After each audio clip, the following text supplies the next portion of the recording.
$1,000? Kidding me? So the camera I want to get for stream, right, is this. It's an older camera. Like, it's way older, but it's $500 off right now because it is old. It's very funny that it's like reviewed. Let's see. Worst customer service encountered. First order. Stay away from the store. Terrible delivery. Okay, that's not a review of the camera, though. That's not a review of the camera. Like, so stupid. Also, it's like, it takes... let's just review. Now we're doing Glassdoor reviews on Vistec. Okay, Vistec's awesome. I like Vistec. They just take longer to order because they are a store. It's not like Amazon where they have in stock. Told it was back ordered, made it aware on the website. This case wouldn't have made order in the first place. 3 weeks later, camera came, but missing adapter apparently was also back on it. I mean, that's not necessarily their fault. Also, this was when it released. Last time I got placed on 2 months ago, reaching out to the camera body without the adapter, promise getting adapter. Yeah, it seems like they just, I don't know. Yeah, that adapter was back ordered for a while. Like, look at that! Oh my god. Okay, we're shopping now. Chat, we be shopping. But I like this camera. Okay, so the reason I like this camera is oh, I want to go to the description. There we go. This is an older camera, the Canon EOS RP. So it was like the first, not the first, but it was like one of the first full frame mirrorless cameras that Canon did. And I really, really like it because it's older.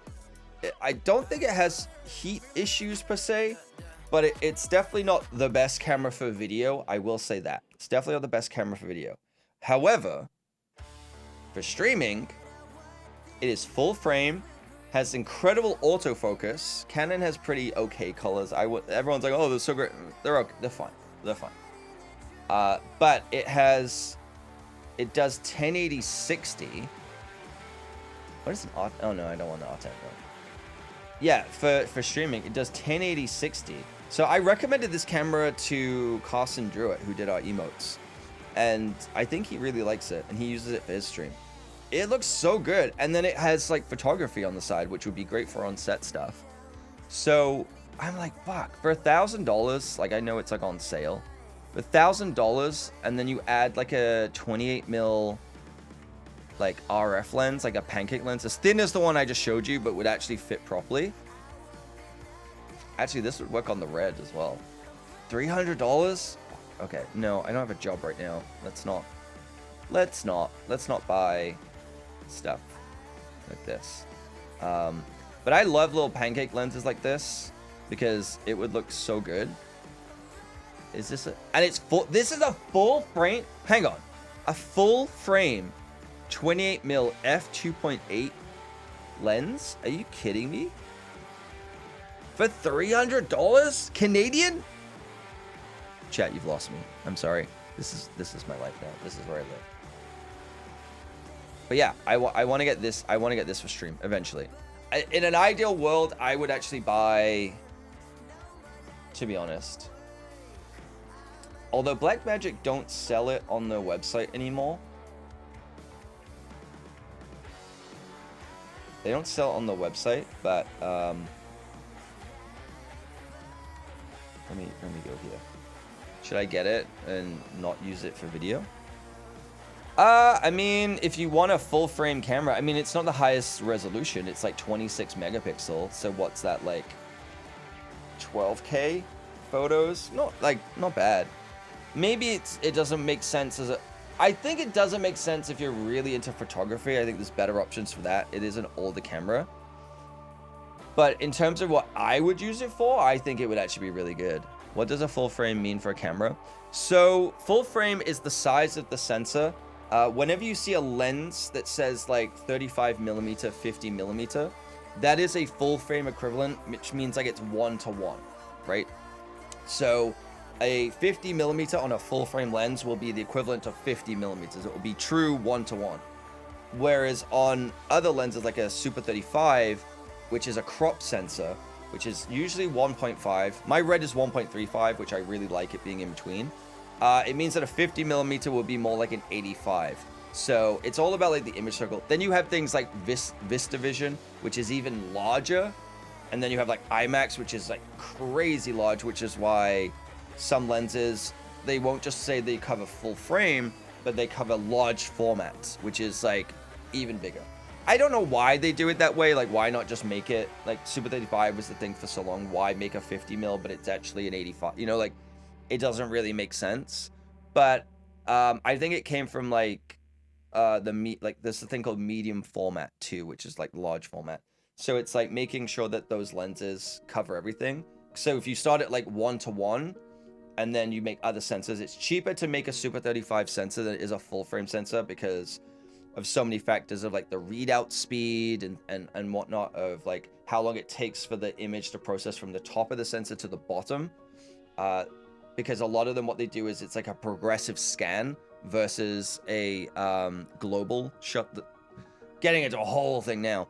So a global, you have things like a rolling shutter and a global shutter when it comes to cameras. You even have it with monitors as well. When you get like VSync tearing, that's like a kind of, not quite, but it's kind of like a rolling shutter, because what it's doing is your screen is progressively scanning and refreshing the page, or refreshing the game from the top of the screen to the bottom, right?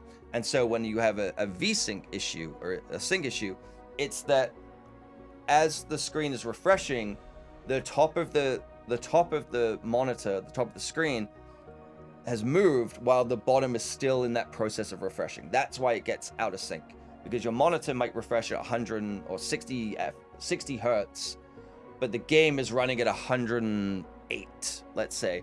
So the top of the screen is moving faster than the bottom and it can't keep up. That's why you have VSync issues, right? So the same thing with rolling shutter is, as it's taking photographs or as it's taking video, it's scanning from top to bottom and refreshing that image and taking that image line by line as it goes, right? So that's why when you see like fast whip pans in a movie, everything kind of skews, or they have what's called a jello effect, where it like kind of wobbles and skews, because the top of the image is reading a different part than the bottom of the image and it kind of warps.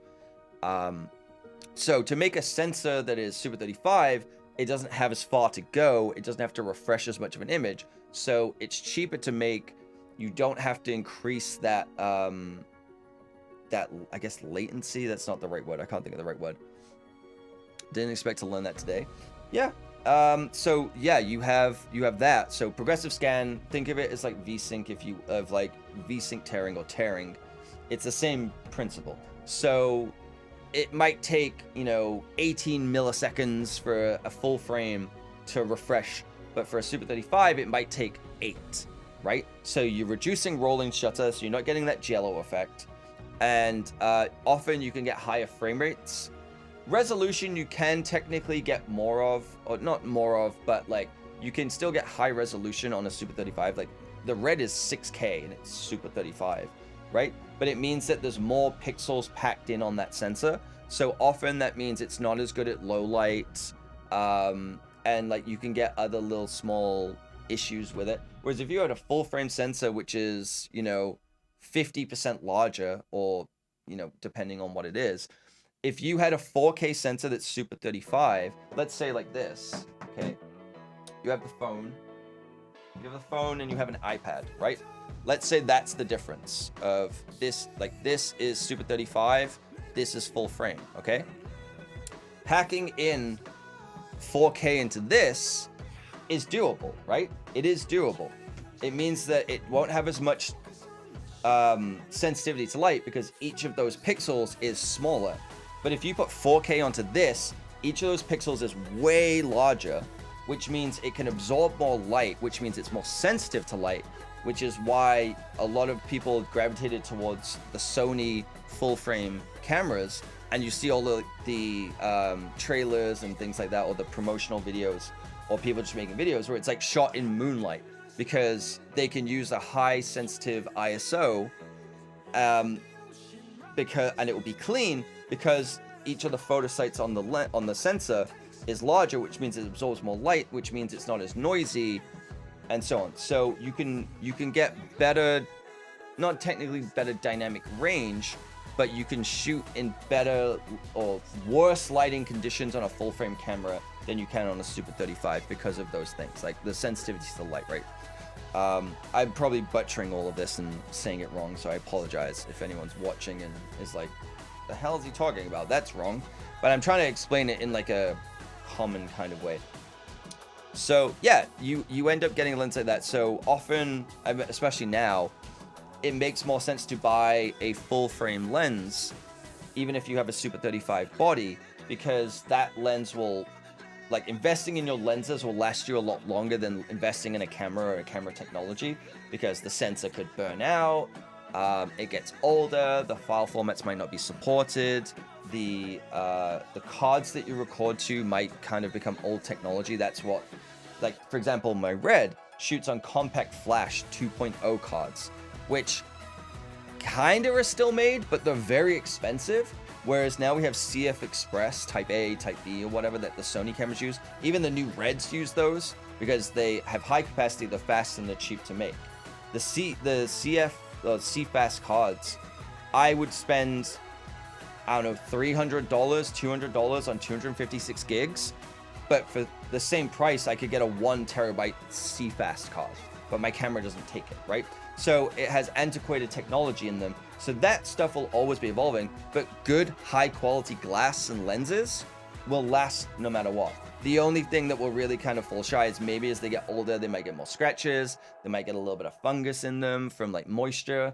And if the Super 35, they won't cover a large format sensor or a full frame sensor. So you'll end up with vignetting where it's kind of like a circle in the middle and there's black around the outsides.